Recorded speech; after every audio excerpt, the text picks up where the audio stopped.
Everyone talks about success like it's this massive, public, Instagrammable moment. But what if you're chasing success and you still don't feel like a success? Well, today we're flipping the definition because real success isn't what the world sees. It's your first personal breakthrough, the thing you did that made you proud.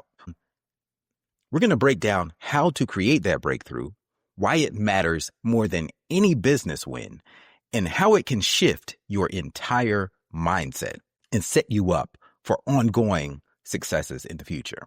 So stick around because by the end of this episode, you'll know how to engineer a personal win that fuels the next level of your life and business. No outside validation needed, just you and proof that you can do hard things. Welcome to King Moves. In chess, the king moves one step at a time, but that single move can change everything. Each week, we explore mindset shifts and simple actions that could lead to the next breakthrough in your business and life. I'm your co-host, Ethan King, from Atlanta, Georgia, USA. Entrepreneur, TEDx speaker, and best-selling author of Wealth Beyond Money. And I'm your co-host, Justin King, no relation to Ethan, from Cape Town, South Africa. Entrepreneur, speaker, and business growth strategist. Our journey crosses continents and cultures as we think out loud, challenge assumptions, and uncover the small moves that create big momentum. Welcome to King Moves. Let's start the conversation. Now, if you tuned into a recent episode where Justin gave me a therapy session and helped me to discover my one word that I would like to be known for, which ended up being innovation, now I'm flipping it on Justin. What is Justin King's one word that you would like to be known for? If someone were receiving or an award when you're late in life, or maybe you've passed on, and somebody says, here is the Justin King Award for blank, what would that word be? I thought we were going with a tattoo question. So I was like, okay, what's a cool tattoo? But now it's an award, so that makes it even more tricky. Oh, okay. It could be a tattoo too. What are your fans getting tattooed? I like the idea of the award.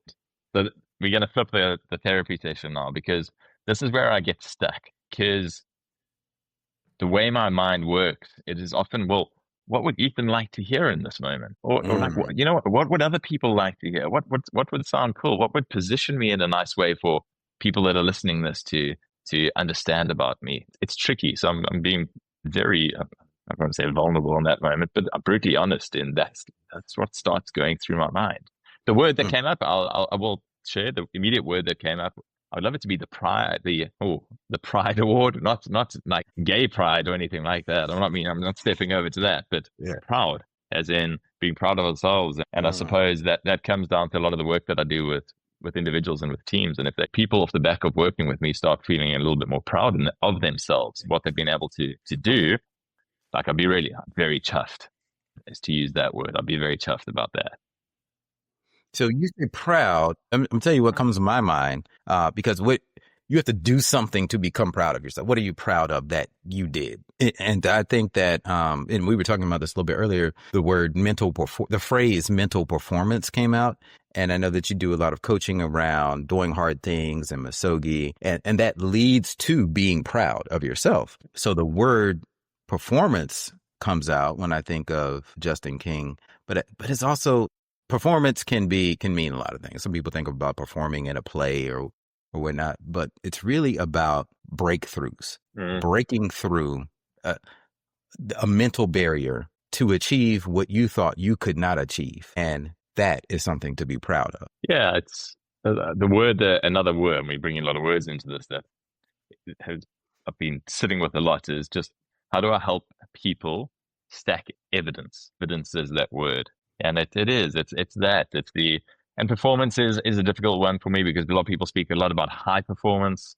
And I'm sometimes saying, let's be high functioning before we are high performing, or let's just make sure that we are managing our standards. So what are we not willing to slip below before we really start reaching for high performance? Because that will come off the back of that. So for me, it's about how do I get people to understand that the standards that they expect of themselves and the standards that they set are really what drive their performance ultimately. So an example would be getting somebody to do something tough, committing to doing a run, whatever it is, committing to climbing the biggest hill or mountain in your area. Well, maybe I don't want to say mountain, undertaking something challenging. The standards leading up to that are what are going to get you started and get you across the finish line. It is the fact that I know I've got to do X amount of training leading up to that thing. So I think that for me is, how do I get people to believe that they've got better standards at a floor than they believe they are? And then how do I get them to get evidence that they are capable? And then if we can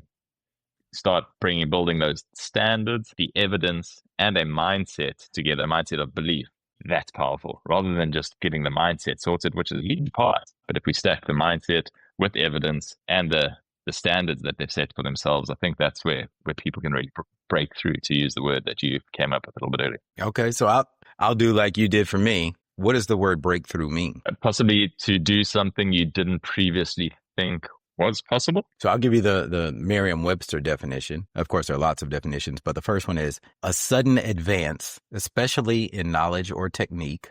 Another definition is a person's first notable success, an act or instance of moving through or beyond an obstacle, an instance of passing through a barrier. All right. Those are pretty much... I like those. You know, it's interesting because they all resonate. Maybe not the first one so much. Can't remember what it was, but it's just like, I'm not so sure about that. But a person's first instance of success. You know what that jumps out at me is because, and you know this, you work with a lot of different people as well, but it doesn't matter how successful that person on the other side is. Everyone's got some, like, sitting with some imposter syndrome or some feeling that I'm not successful yet.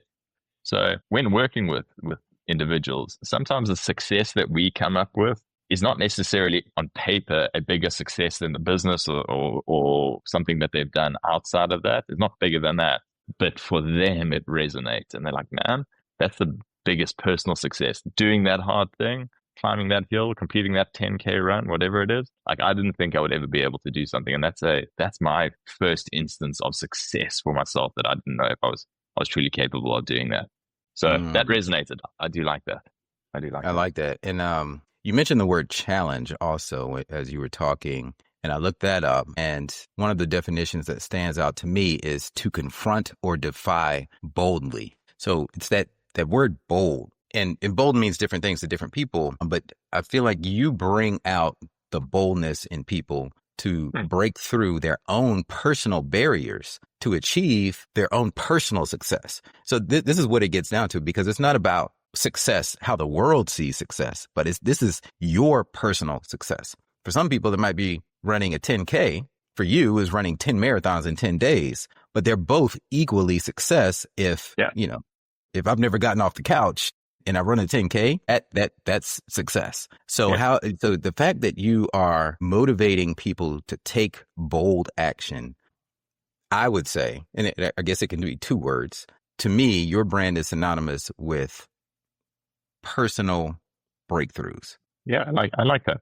Personal breakthroughs, it's success through their own eyes. And if we can actually bring this full circle back to the word proud, because if we can also get somebody, or I can get somebody to see that thing that they've done as a success in their own eyes, immediately that means that they'll feel proud of themselves. Absolutely. And that fuels the personal breakthrough. Yeah. And when you're proud of yourself and you know that I can do this, if I did this one thing, I can do this, and I can do this, and I can do this, and I can do this, and nothing can stop me. So seeding that by helping them get that first personal breakthrough, because they've never done it before, by that dictionary definition, can be a catalyst for all the other successes in their lives. So I think it's a very important mission that you're doing there, Justin. And appreciate it.